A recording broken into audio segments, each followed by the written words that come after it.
Howdy folks, how you all doing out there? You're back with Big Cheesy for this time a settings video on Subnautica Below Zero, okay? Welcome. Alright, you guys know how much I adore this game, and I hope for those of you who are about to play this at home for yourselves, this video helps you out, okay? We're about to turn things from our stream series into more of a recorded series, but before we do that, I want to make this with you guys, alright? So, first things first, you got your general, okay? This is the only one we're going to really change in this option, alright? So run in background. This is just so that when you go off, you maybe chat to someone on Discord or something like that, so you go do that, you go say your thing, you come back to the game and it's like, oh no, black screen of death, bad times, because you left yourself underwater.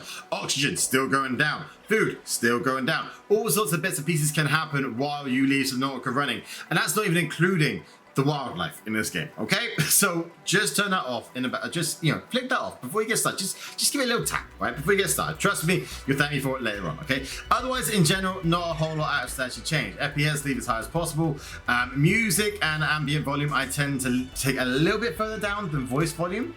Subnautica, the whole series is very much a narrative-based storyline, okay? So you finding little PDAs, listening on to throwaway comments from your character, just so you don't miss any of that. Just tweak it down a little bit from the voice volume, okay? Ambient, you want to leave up as high as possible because it adds to the kind of fear factor in the game, but just tweak it down just a little bit, okay? So that's all for general. The other bits is in graphics, okay? So as you can see, I've taken my gamma down a fair chunk from the actual base level, okay? So 1 is quite high, okay? Especially looking at that compared to what I normally have on, okay? So 0.6, between 0.6 to 0.7, okay? Anywhere between that, I'd say it's kind of the perfect level to play this game in. Subnautica is a survival game. It's a wonderful survival game. It's a fantastic storyline, but there is a heavy level of fear in this game, okay? Now, to enjoy that, you can't know what's coming, you know, a buttload of feet ahead of you. It's just not on. It's just not cricket, folks. So turn it down just a little bit so you can experience this game the way it's meant to be played, right? Other stuff. Leave as high as you can again. So if you put this on high, you will have the bloom setting popped onto it. So this is, as you can see up the clouds up here, if I just turn it off again, it's not a whole lot of difference going on there. But for me, I'm not a big fan of blooming games. I just tend to turn it off. And again, I'm sure most of you are exactly the same with this as well. Motion blur, okay? Most people turn it low or off if you can. Now, I, in Subnautica, tend to like it actually about medium, all right? Most games, I turn it off. Okay, but when something nips past me in Subnautica and I see like a little bit blurred to it or something like that, it adds again to that level of tension or level of fear in this game that is really kind of critical to enjoying this the way it's supposed to be played, really. Again, the only other thing that kind of go with that is dithering. Now, dithering is the depth of color and shadow and that kind of thing in this game. Right now, it's critical to enjoy this properly. The guys at Subnautica, the guys at Unknown Worlds are fantastically talented at making sure that they've done the water in this game right, so that maybe you see, I don't know, just a shadow of a creature ahead of you, or just a little flicker of light here and there, whatever it happens to be. Okay, dithering helps a lot with making sure that that kind of feels the way it's supposed to feel in this game. Okay, now that's all the setting stuff, okay? Everything else, like I said, leave as high as you can. Motion blur, take that to medium. Don't turn it off, please. Like, it's just nice. It's just a nice little extra thing in there, okay? But again, it's up to you with all this, okay? This is all based on my opinion, and you guys will have your own for it. But like I said, seriously, with the gamma though, take it down to about 0.7. Trust me, you'll thank me for it later on, okay? But that's all the setting stuff, okay? The only other thing, and it's a big thing in this game, and again, it's based on opinion, is when you play the game, whether it's your first or your 5th time, whatever it happens to be, put it on hardcore, okay?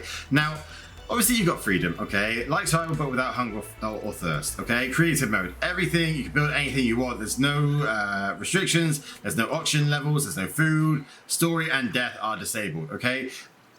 That's not playing.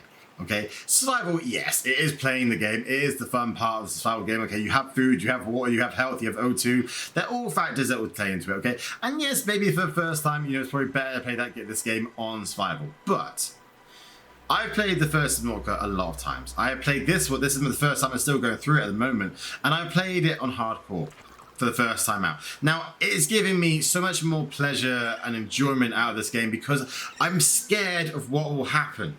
Okay, if I die, I lose everything. The base that I've spent ages building, I'll lose it. All my toys and tools and whatever it happens to be, I lose them if I die. Now that means that I look at a creature over there and it's like, right, how am I going to figure out how to get it? I need to get it right the first time, otherwise I'm going to pay for it.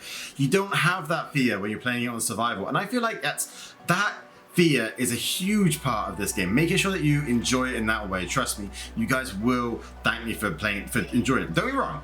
there's anger, there's annoyance, there's like, no! So many times. Like, if you go back and watch the stream series that we've done of this game so far, I've died several times, and frankly, none of them have been due to creatures, all of them have been down to my own stupidity. But it's more enjoyable, trust me. In the long run, when I complete this game on hardcore, which I'll be doing with you guys in a recorded series, I will be so pleased of the thing we did together, okay? Trust me, hardcore is where it's at. But I hope you guys find this helpful, okay? We'll be doing, as like I said, a whole series of Subnautica Below Zero as a recorded series, little 30-minute episodes rather than, 3-hour-long streams. So I hope you guys tune in for that. If you have enjoyed what you've heard today, if you're, if you're like, yeah, this is actually really helpful for it, then please join the family, subscribe, chuck some cheddar on that like button, and make sure you hit that bell so you don't miss a minute of cheddar action. In the meantime, though, guys, stay happy, stay positive, stay cheesy out there, and I will see you again soon for some more videos. Bye-bye.